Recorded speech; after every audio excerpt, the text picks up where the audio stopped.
Hey there, and welcome back to Utility Sports. We have a fun one today. We're going to kind of go over college basketball, a little overview, what we've seen so far. Not a ton of games have been played. The most the team has played is from the top 25 is Illinois. They've played 3 games thus far. But just looking at the top 25, we're first going to talk about Gonzaga. Gonzaga has Jalen Suggs, who is the sixth recruit on ESPN's Top 100. He came from Minnesota. He's a kid that really could spark this program and could potentially bring them to a national title. What I saw from him, he's an elite slasher. He can really finish around the rim. That's the big thing for him. He's super quick and explosive off the dribble, but we'd like to see him improve his shooting a little bit. He has a harder time stepping into a three. The thing that I underrated about him coming out is he's a pretty good playmaker. In his very first game versus Kansas, he had 8 assists, and I was blown away by some of the passes he was able to make in the half court. So I was honestly really, really impressed. But kind of looking ahead at their schedule, they do play number 2 Baylor next Saturday. That's going to be a big, big power matchup between the number 1 and number 2 teams in the nation. Honestly, this is a big, big time for Gonzaga to prove that they're the top dogs in college basketball. They did beat a very, very good Kansas team, all-around solid squad. They're the 6th-ranked team in the nation. They might take a little bit of a tumble after that loss, but probably not too much considering that they did lose to number 1 Gonzaga. So honestly, very, very solid all around from Gonzaga. I think that they definitely could win the national championship this year, but there's a couple of other teams in the mix. And let's talk a little bit about a Big Ten squad in Iowa. What have you seen, Sheldon, from Iowa? Yeah, real quick, jumping off what you're saying for Suggs, I think that you really laid that out perfectly too, by the way, Austin, as a kind of a combo guard potential that he has at the NBA. Obviously, that's something we really look for in a lot of these guys is NBA potential, kind of what we're looking at. And head coach Mark Few there, obviously the highest winning percentage of all time in college coaching. So obviously he's really, killing it there again as the one seed coming into this season. And into Iowa, like you said, Austin, you're looking at Luke Garza, the center there, player who finished second last year in the AP Player of the Year, right behind Obi Toppin, a Dayton fan favorite. And now looking at Garza, he came out, dominated again, had 36 points on, I believe, 14 shots, was 12 for 12 in the first half of that game. And right now you got to look at him as probably the front runner for the AP Player of the Year and the Wooden Award. He's going to dominate all season long in the Big Ten. I don't really see another team in the Big Ten that's going to be able to keep up with them. We see Wisconsin here at 7 and a few other teams that are, good, but I think Iowa has the top end talent above those teams in terms of holding favor throughout the rest of the year. So I think Iowa is going to be a team to really watch for. They're going to be right around that top 10 all year long, in my estimation, and a team that is probably going to go far in the tournament with a early preview there for them. So kind of talk a little bit about, you saw Josh Christopher in his game. So what do you like about his game, and do you think potentially that Arizona State will move up the ranks? Yeah, I think Arizona State is a team that could move up the ranks. They did play number 3 Villanova. I believe they had a 12-point loss or so. Kind of hung in there with a really good, talented team coached by Jay Wright. And Christopher, he is a player that gets me really excited. He's a guy that's able to create his own shot off the dribble, has good range, able to attack and slash the rim.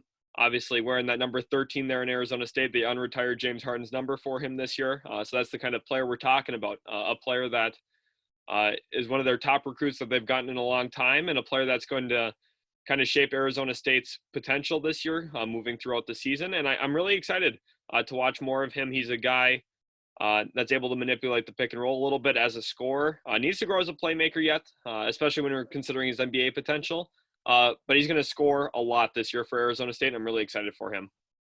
And kind of looking at the number 2 recruit in the nation, obviously Jalen Green is going the G League route, but the top prospect in college basketball is Cade Cunningham, the 6'7" point guard from Arlington, Texas. We know he's playing at Oklahoma State now. Clearly, they're not ranked right now, but do you see a pathway where they can be ranked? I think when you have the number 2 player in the nation, that's a real possibility. But it's kind of speak volumes what it means to have a top 2 guy on a team and just how it gives you a chance. Yeah, the obviously Cade Cunningham going there. I have him as one of the top players in the draft, if not the top guy going into the 2021 NBA draft at this point of the season. He's obviously a 6'7" guard with extreme athletic ability, a guy who can get his own off the dribble. And he's going to be everything for them. We saw 21-10 in his debut there. I'm not sure exactly how many assists. I'm assuming it was between 4 and 5. But you're looking at a guy who's going to be the face of that program for the one season he's there. Kind of similar to what we saw with Ben Simmons and LSU. In my opinion, I think that they might not be a team that really touches the top 25, and if they do, it'll probably be the lower half of the top 25. But at this point, that's going to be the best player that they've had in program history, at least in the recent history, and a player that's going to really define what they're trying to do there. Obviously, the offense is going to run through him. He's got all the talent in the world.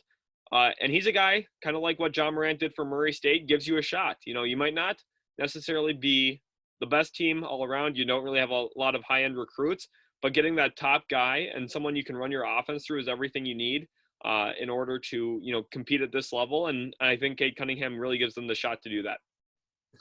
Kind of actually speaking to Cade Cunningham's character and his loyalty, Oklahoma State, before the year started, was hit with a one-year ban from the NCAA tournament, which is really, really unfortunate. A lot of people thought he was going to transfer. He had the right to do so with this knowledge that they were going to be banned, and it's really tough on him in terms of, he's a competitor. He wants to compete, and ultimately you play all season long to get to that tournament, to give you a shot. I mean, it's incredible that he decided to stay at Oklahoma State. Yeah, it really is. Oklahoma State, not the prestigious choice. There's looking at him, he probably could have chosen any school in the nation that he wanted to play at. And sticking to Oklahoma State is something that not a lot of athletes would have done. Obviously for him, I think looking at the big picture, his career is not going to be defined based on college basketball. I think ultimately that's kind of played into his decision-making on staying there. I think, he has the goal of playing in the NBA, which he will. He'll be a top 5 pick in the 2021 NBA draft, almost certainly. And that is something that, at Oklahoma State, he's going to be able to be given the keys, display everything that he's able to do with the ball in his hands. And that's something, University of Kentucky, he would have been one of their best players still. Obviously, they had the top recruiting class, but he wouldn't have necessarily had the usage rate that he's going to have at Oklahoma State. And I think playing into what his potential is, and seeing how kind of the drafts in previous years have gone with players like Ben Simmons going first overall, Markelle Fultz. NBA GMs don't really, care about team success fully at the college level, and they're looking more so for skills. And I think that's something that really was important for him actually in his decision. And I think that Oklahoma State is the place that gives him the best chance to do so. Yeah, absolutely. I couldn't agree more with that statement. Great examples with Fultz and Ben Simmons. Finally, I want to kind of ask you, who do you think is kind of underrated right now that you could see once again moving up the AP top 25? Yeah, I'm going to have to go with the University of Kentucky. I just mentioned that they do have the top recruiting class, and you look at them, they're deep at every position. They also added Jacob Toppin, Obi Toppin's brother. He came from the A-10 over to Kentucky. They're starting big man at this point. He's a little raw, but he has an extreme vertical like his brother. And really that's their weakest position, and he's a really good player. You're looking at a team that is deep. They can go 1 through 9, 1 through 10 most nights against, a variety of teams. And they've also got BJ Boston there, a top recruit, a player who's going to be impactful on both ends of the floor. At this point, he loses his matchup a little bit. Looks like he's still trying to adjust to the college speed of the game, but a player that has a lot of offensive potential at this point, and a guy that they're going to be able to run their offense through late in games, in my opinion. They've got a good mix of shooting and slashing, and I think that they're a team that's going to move up over that 10 rank. I think that they'll probably end up being in the top 5, probably top 3 possibly. So you're looking at a team with a lot of potential, and I think they actually did nail the number 1 spot with Gonzaga, though. I think that's important to mention that I think that they are far and away probably the most talented team at this point. You kind of see Suggs. They've got their big man Timmy there, I believe, and they've got a lot of different options with him. And Mark Few, like I mentioned, is a great coach, so they're really in good hands moving forward at 1.